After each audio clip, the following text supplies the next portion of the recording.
Sir నమస్తే అండి. నిన్న జరిగిన నవశకం సభ అట్రప్లాప్ అయిందని, అలాగే యువగలం కూడా నారా లోకేష్ చేసిన యువగలం కూడా ఫ్లాప్ అయిందని చెప్పి అంబటి రాంబాబు గారు విమర్శలు చేస్తూ ఉన్నారు. అసలు ఏ విధంగా చూస్తారు? అంబటి రాంబాబు అనే దాంట్లో అర్థమే లేదు. అది ఎవరైనా ప్రజలు అని అనుకుంటే దాన్ని పరిగణలో తీసుకోవచ్చు. వాళ్ళకి ఒక గుండెల్లో రైళ్లు పరిగెడుతున్నాయి.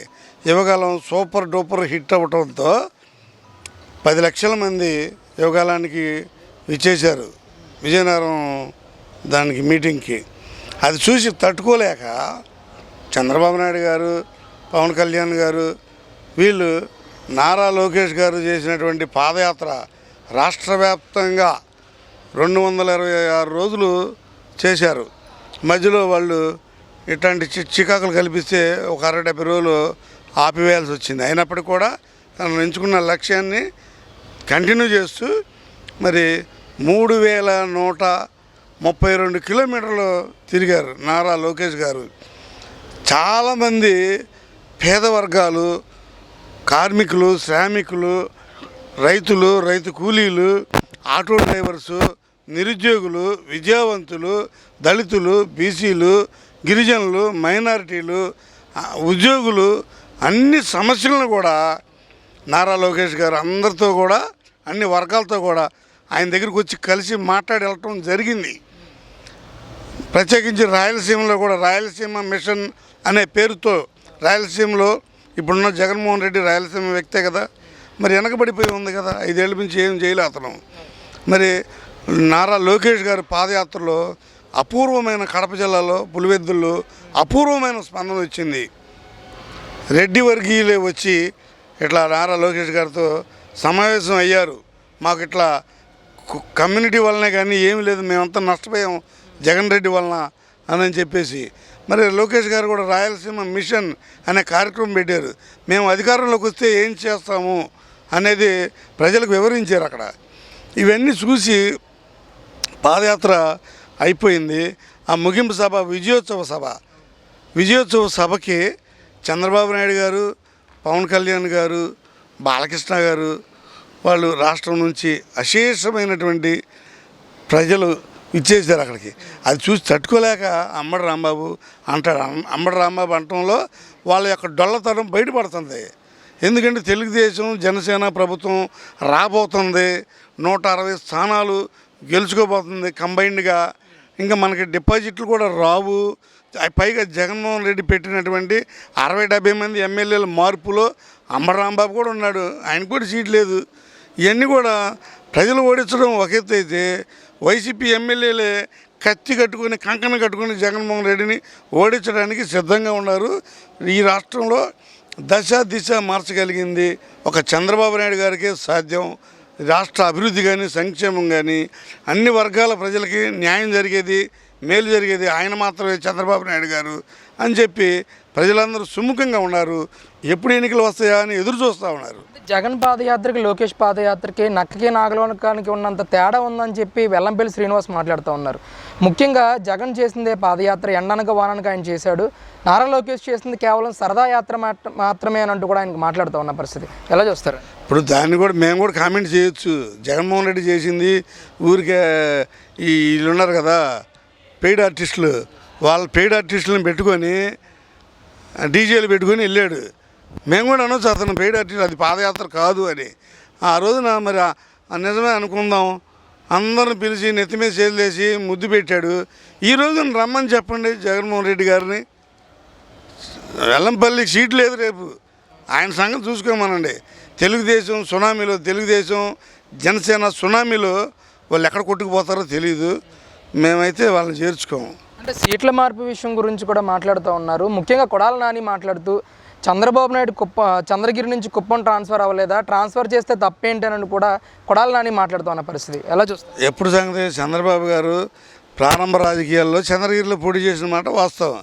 కుప్పంలోనే 7 సార్లు పోటీ చేయడం జరిగింది. ఆయన 8 సార్లు అసెంబ్లీకి ఎన్నికయ్యారు. ఒకసారి ప్రారంభంలో చంద్రగిరిలో ఎన్నికయ్యారు. 7 సార్లు కుప్పంలోనే. సీట్ ఏం మారలేదైనా, దాని సీటు మార్పిడి అంటారా? కాదే. ఇప్పుడు సీటు మారితే అది పరిగణలోకి తీసుకోవాలా. వీళ్ళందరికీ చెప్పేది ఏంటంటే తెలుగుదేశం జనసేన జ్వరం పట్టుకుంది. ఆ జ్వరంలో ఏం మాట్లాడాలో తెలియక ఇరిటేషన్లో ఉన్నారు.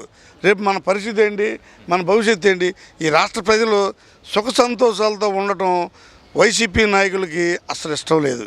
అందుకని గగోలు పెడతా ఉన్నారు టీవీల ముందు, మైకుల ముందుకు వచ్చి. వాస్తవాన్ని ఒప్పుకోవాలి. జగన్మోహన్ రెడ్డి ఒక్కడే చేసింది పాదయాత్ర, ఇంకా ఇతరులు చేసింది పాదయాత్ర కదా. కామన్ సెన్స్ ఉండాలి, మాట్లాడటానికి కూడా అర్థం ఉండాలా. ముఖ్యంగా ప్రతి సభలో జగన్మోహన్ రెడ్డి గారు కానీ వైసీపీ నాయకులు కానీ 99.9% ఈరోజు ఎలక్షన్ హామీలను నెరవేర్చామని చెప్పేసి ప్రతి సభలో మాట్లాడుతూ ఉంటారు. మరి అంతా చేసిన జగన్మోహన్ రెడ్డి గారు ఈరోజు ఇన్ఛార్జీలని, ఎమ్మెల్యేలని మార్చడానికి గల ఆంతర్యం ఏంటంటారు అసలు మీకు తెలిసినంతవరకు? 99% ఆయన హామీలు అమలు పరిస్తే ఉద్యోగులు రోడ్డు మీదకి ఎందుకు వస్తారు? మహిళలు, డ్వాక్రా మహిళలు, అంగన్వాడీ మహిళలు వీళ్ళందరూ రోడ్డు మీదకి ఎందుకు వస్తారు? నిరుద్యోగులందరూ ఎందుకు రోడ్డు మీదకి వస్తారు చెప్పండి? ఆయన 99% హామీలు అమలు జరిపితే వీళ్ళందరూ ఎందుకు ఇలా రోడ్లు పడాల్సిన అవసరం ఎవరికి సరదాగా ఉండదు కదా. మరి ఆయన 70-80 సీట్లు ఎమ్మెల్యేలు మార్చాలని ఆలోచన ఎందుకు వచ్చింది? తెలుగుదేశం, జనసేన క్యాండిడేట్లు ఖచ్చితంగా గెలుస్తారనే భయం పుట్టి అతను మార్చుకుంటున్నాడు. మళ్ళీ అధికారంలో రావాలనేటువంటి ప్రయత్నం అతను చేసుకుంటున్నాడు. ఓటమిని అంగీకరించాడు అతను 70-80 సీట్లు మార్పు చేసి.